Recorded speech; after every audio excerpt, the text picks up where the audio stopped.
I mean,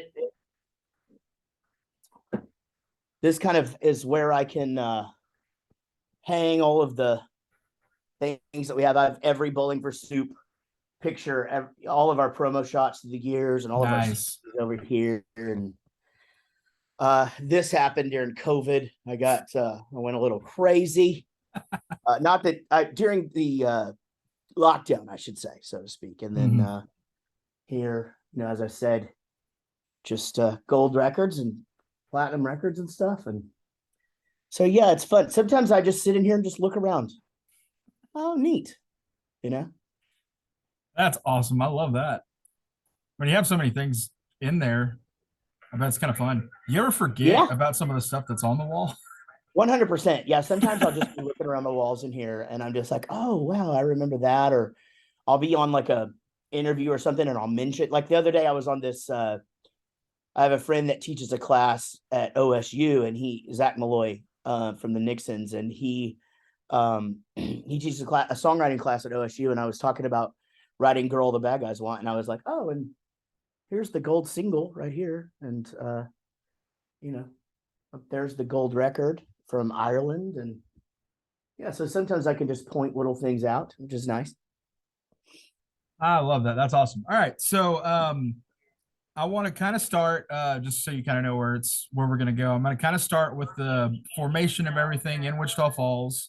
Yeah. And then kind of when Bowling for Soup had their big break, when they blew up, had the big Mm-hmm. singles, um, and obviously talk about the fact that, I mean, you guys just put out a new album too, in Yeah. addition to your country stuff that you're doing. Yes. Um, and the Brad Pitt is also hilarious. I love that song, by the way. Thank you, man. Um, and then we'll kind of talk about the solo project, and then kind of what to look forward to next. So we'll start, just kind of walk me through, and for viewers who don't know, um, walk me through a little bit of the formation of Bowling for Soup in Wichita Falls. Yeah, so myself, Lance, our original drummer, who was he and I were best friends. Still. Let me start over. Yeah, so we grew up in Wichita Falls. Eric actually grew up in Henrietta. Lance, myself, and Chris. So that's all the original members of Bowling for Soup. Grew up there and went to school there. And Lance and I were pretty much, best friends all through school, and met when we were 5 years old. And so he and I had been playing in a band together, a few years before Bowling for Soup started, and he had also been playing in a band with Chris and Eric.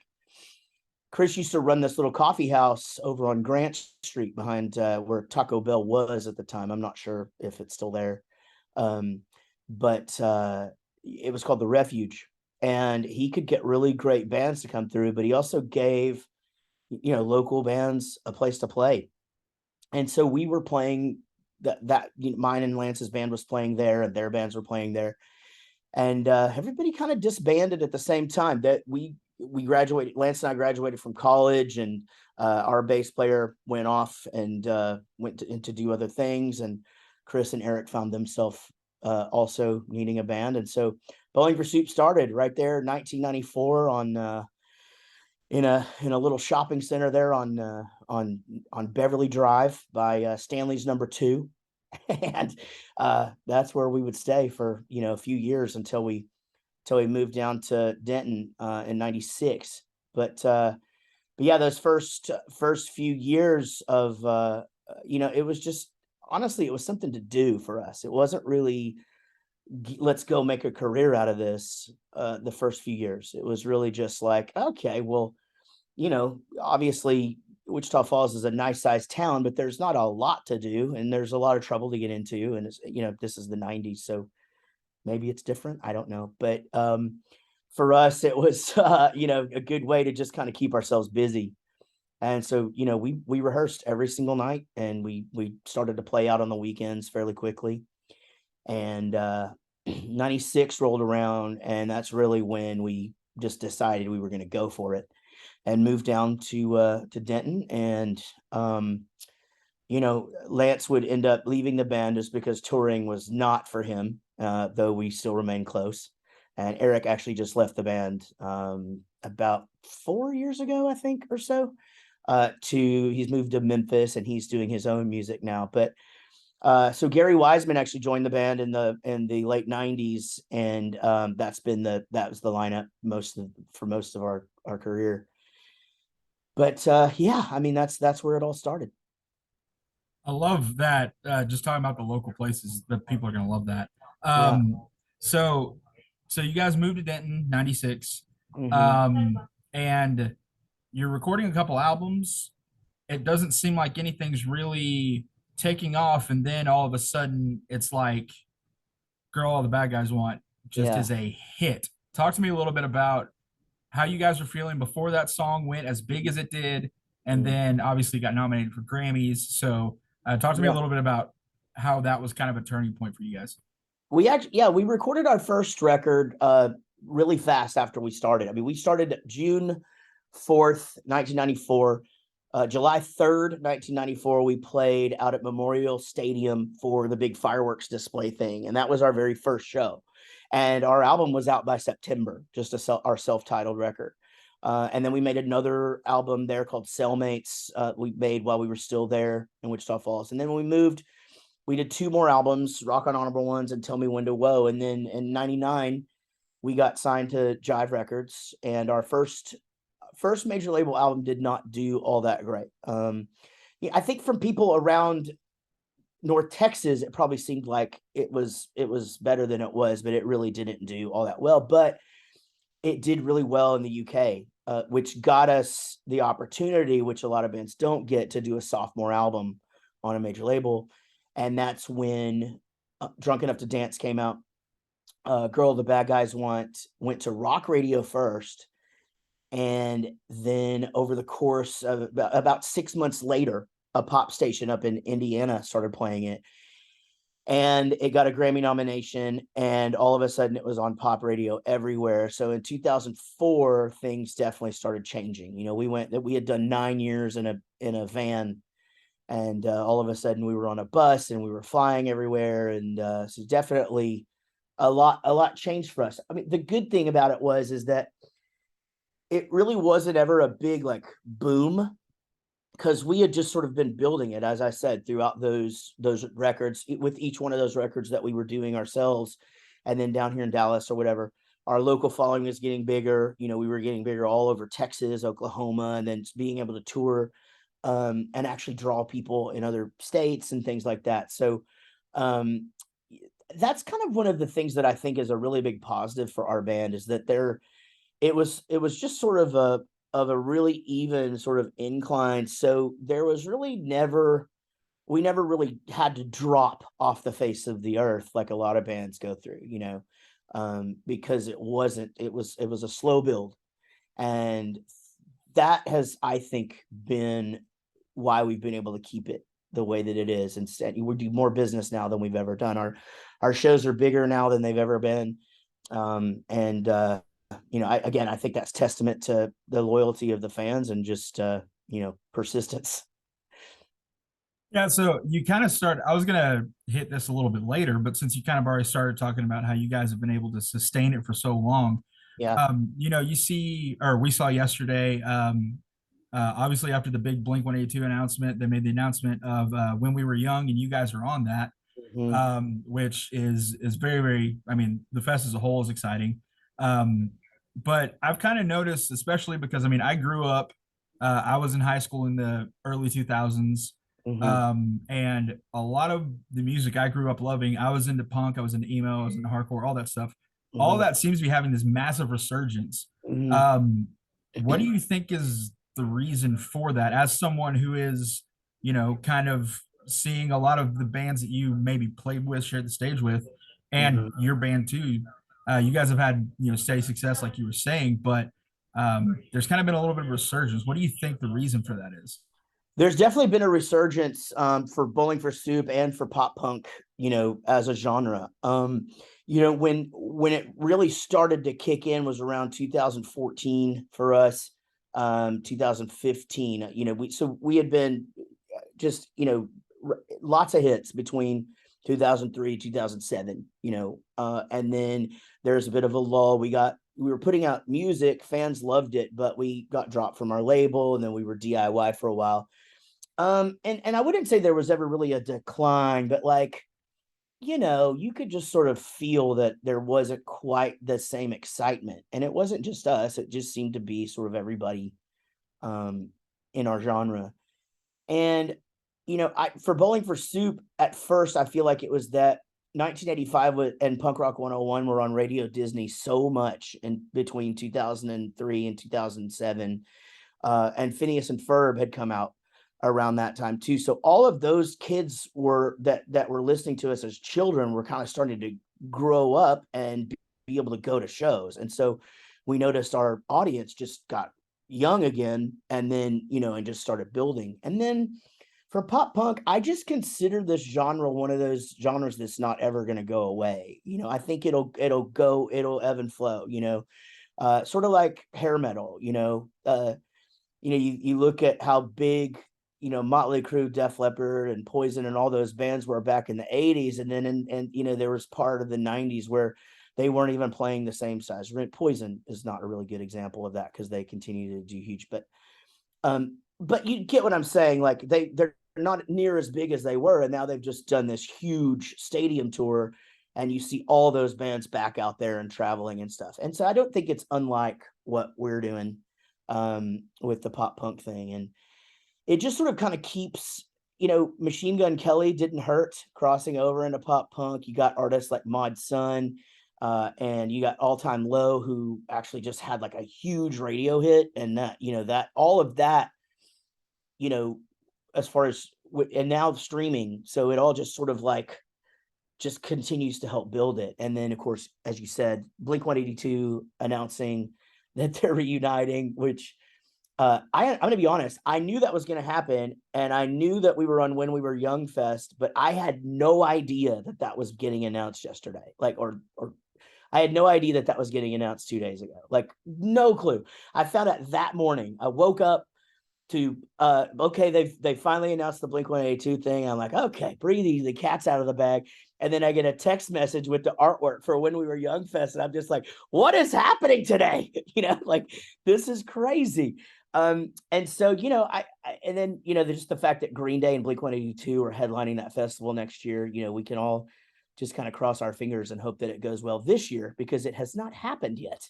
So, I just, I hope that all goes well this year at When We Were Young, and next year seems like it's just going to be unbelievable. But yeah, I talk to guys in my genre all the time. Simple Plan, Sum 41, Newfound Glory, like all of us are seeing the same thing. It's just a rise in our business as far as, people coming to shows and merch, and just, people being attentive to it. And, so I think we're lucky in that regard. I think there's a lot of bands and sort of subgenres of even what we do that sort of won't see that. And so pretty lucky that we have the core audience that we have, and just such a love for the music. And I think another thing that's really important about pop punk, and sorry to just keep rambling, but I think another thing that's important about pop punk is it was kind of that, and our band in particular was that band that parents and kids agreed on. It was like, dad's listening to Metallica, and then and the kids are listening to this and this and this, but then you put Bowling for Soup or Simple Plan on, and it's like, okay, well, this is cool, and and it's somewhat harmless, and that's got that beat and a little bit of humor in it. And so that was kind of always the thing, that one of the things that always was and still is super cool for us, is to be at shows and dads come up and just go, man, I had nothing in common with my daughter. Nothing. And then we found your band, and now we go see you guys, we go see this band, we go see this band, and now we have this. And it's every night something like that happens, where it's like, but now, where we started as a bar band in the 90s, and then those people were bringing their kids in the 2000s, and now we've got like 3 generations coming to see us in some places. So, it's definitely one of those things. I think, it's just a kind of a timeless kind of music. You lyrically, pop punk is interesting because there's some songs here and there where you kind of hear them now and you're like, I don't know. It's 2022, guys. Fortunately for us, those are, as far as Bowling for Soup is concerned, those are deeper cuts. The hits seem to continue to resonate with people. And 1985 has had, it's just release after release of people updating it to 1999 or 2005 or 2009. And there's two more that I know of coming out because I'm guesting on both of them. And so that's a really cool deal. That's a really cool testament to that song that, people love it so much that they're just like, we need updated versions of this, And so, pop punk, it's just kind of it's the little pop punk's kind of like the little engine that could and just keeps going. Yeah, I mean, you brought up Newfound Glory. I was at their show in Dallas not too long ago where they played Sticks and Stones all the way through. It was Yeah. incredible the amount of people.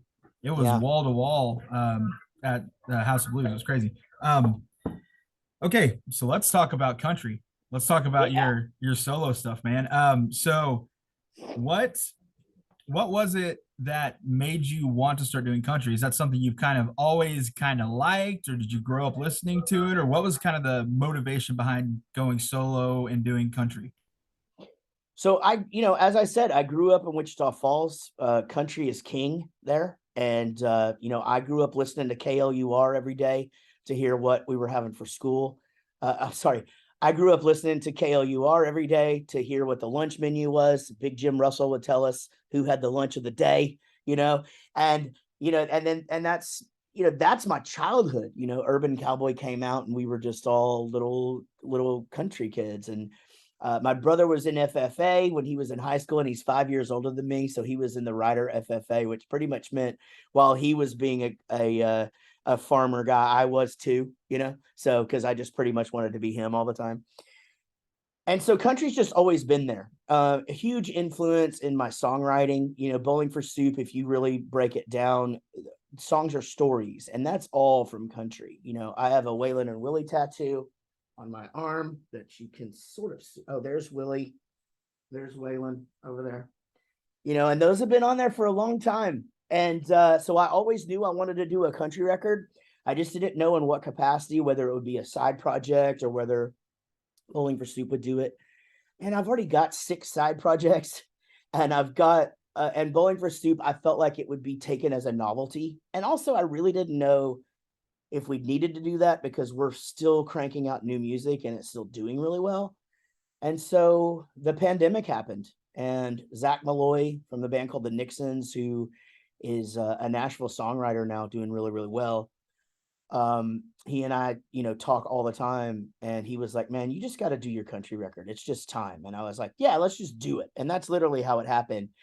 It took us 3 weeks to write it. We wrote the whole record over text message with voice memos and just trading lyrics back and forth. Literally wrote a record over text message, which is, even when we tell people that now, that they're like, you guys are way ahead of the times, like we're not really there yet, but we were.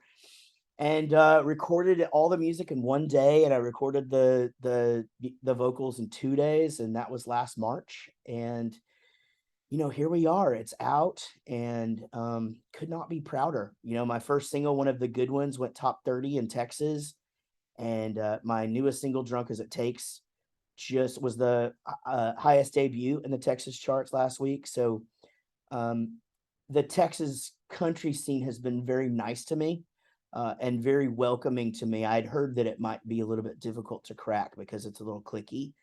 Everybody's been so gracious to me, and I think I owe that to the popularity of Bowling for Soup, and that most of the people that I run into, whether it be musicians or radio people or whoever, listen to Bowling for Soup. And so especially in this state. So it's been so far so good. Just really feeling blessed, not to sound cliche, but I really do feel very blessed that it's going as well as it is. That's awesome, man. And side note, I love the reference to Possum Kingdom and that it is a real Oh, place because thanks. some people don't believe that it's an actual place called Possum Kingdom, but it's there. I just had this conversation the other day, talking about references on my album. And yeah, I refer to Possum Kingdom from the Toady song as it being a real place. And somebody just asked me, I can't remember who it was, just one of my friends from elsewhere, and just like, oh no, it was my bass player, Rob.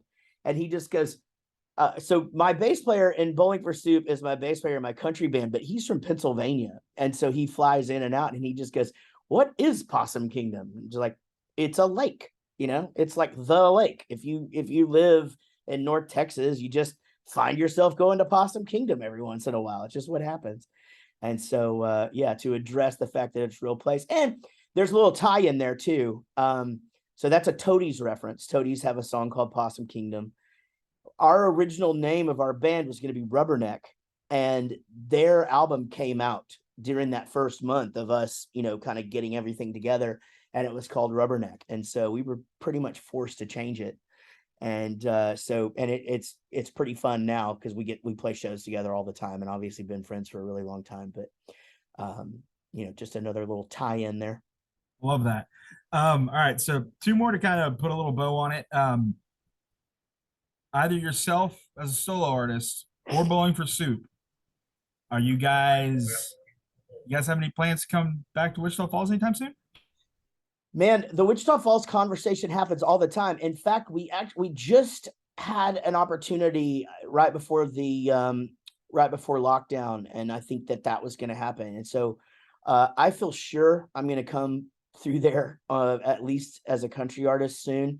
Bowling for Soup, we're always waiting for it to be the right time. And so, despite some of the hate I got for the song "My Hometown," um, I'm glad I grew up in Wichita Falls. I draw most of my inspiration for songs and all of that from my childhood, and it was a big part of it. And you know, I uh, I I hold it very near and dear. Being in the marching band in Rider High School, and playing sports at McNeil and MCNIEL, right? It's spelled weird, right? It's MCNIE. I don't know. Anyway, McNeil Junior High.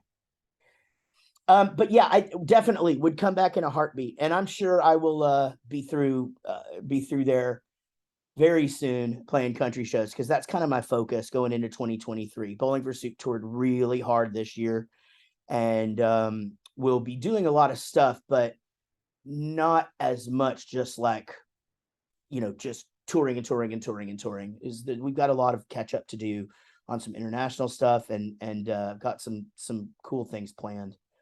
um and so definitely hoping to get back there sooner than later.